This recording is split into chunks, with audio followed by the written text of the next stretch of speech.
সবাইকে শুভেচ্ছা এবং লিভিং সুপারন্যাচারালি তে স্বাগত, যা অল পিপলস চার্চের একটি দৈনিক ভক্তি। এখানে আমরা ঈশ্বরের বাক্যে সময় কাটিয়ে আমাদের বিশ্বাসকে দৃঢ় করতে এবং ঈশ্বরের রাজ্যের জন্য ফলপ্রসূ জীবনযাপন করতে শিখি। এই সপ্তাহে আমরা ঈশ্বরের নির্দেশনা লাভ বিষয়টি নিয়ে আলোচনা করছি এবং প্রতিটি পদক্ষেপে ঈশ্বর কিভাবে আমাদের পথ দেখান তা বোঝার চেষ্টা করছি। আসুন শাস্ত্রের দিকে তাকাই এবং দেখি তিনি কিভাবে আমাদের প্রত্যেককে পথ প্রদর্শন করেন। আজ আমরা বিশেষভাবে আলোকপাত করতে চাই যে ঈশ্বর কিভাবে তার বাক্যের মাধ্যমে আমাদের নির্দেশনা দেন।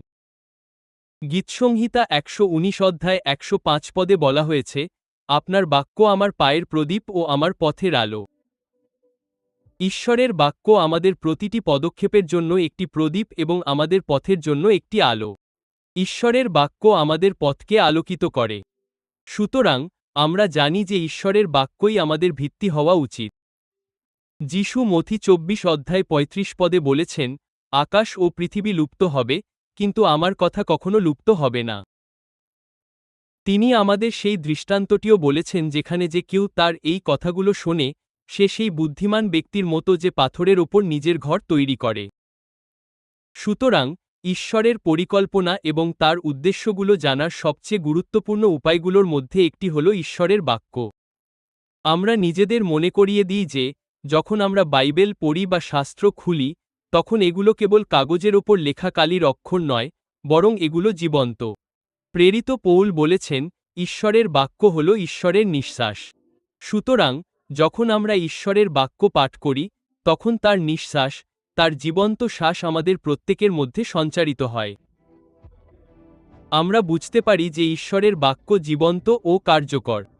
তাই প্রতিদিন যখন আমরা ঈশ্বরের বাক্য পড়ি, তখন তা আমাদের সাথে কথা বলে। আমরা কেবল কাগজের ওপর লেখা সাধারণ শব্দ পড়ছি না, বরং পবিত্র আত্মা আমাদের অনুপ্রাণিত করছেন। তিনি তার সেই রেমা বা জীবন্ত বাক্যকে আমাদের আত্মা ও হৃদয়ের গভীরে নিয়ে আসেন, যেন আমাদের উৎসাহিত করতে এবং প্রয়োজনীয় নির্দেশনা ও পরামর্শ দিতে পারেন। আপনি জানেন, নতুন নিয়মে মরিয়ম যখন যিশুর বিষয়ে ফেরেশতার সাথে কথা বলছিলেন, তখন তিনি বলেছিলেন, আপনার বাক্য, এবং সেই বাক্যটি হল সেই জীবন্ত ও বর্তমানের বাক্য, আমার জীবনে পূর্ণ হোক। তাই আমি প্রার্থনা করি যেন আমরা প্রত্যেকেই গভীরভাবে ঈশ্বরের বাক্যে সময় কাটাই, শাস্ত্র পাঠ করি এবং পুরাতন নিয়ম থেকে নতুন নিয়ম পর্যন্ত পড়ি, কারণ বাইবেলের প্রতিটি বাক্য আমাদের পথ দেখায় ও নির্দেশনা দেয়।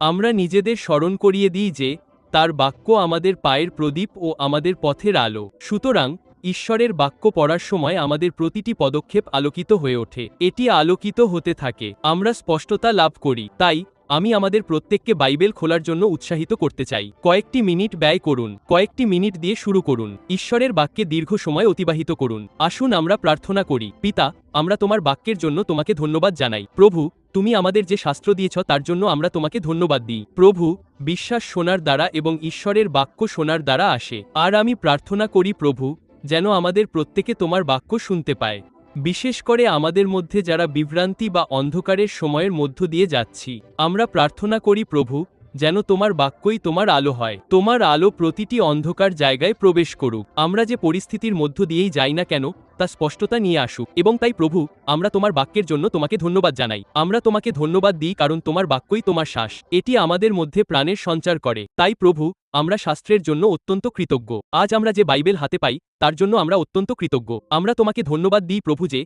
তোমার বাক্য আমাদের চালিত ও পথ প্রদর্শন করে। আমরা এই সত্যের জন্য এবং এই স্মারক বার্তার জন্য তোমাকে ধন্যবাদ দিই। যিশুর শক্তিশালী নামে আমরা প্রার্থনা করি। আমেন। লিভিং সুপারন্যাচারালি দেখার জন্য আপনাদের ধন্যবাদ। আপনার আধ্যাত্মিক যাত্রাকে শক্তিশালী করার আরও তথ্যের জন্য অনুগ্রহ করে apcwo.org ভিজিট করুন।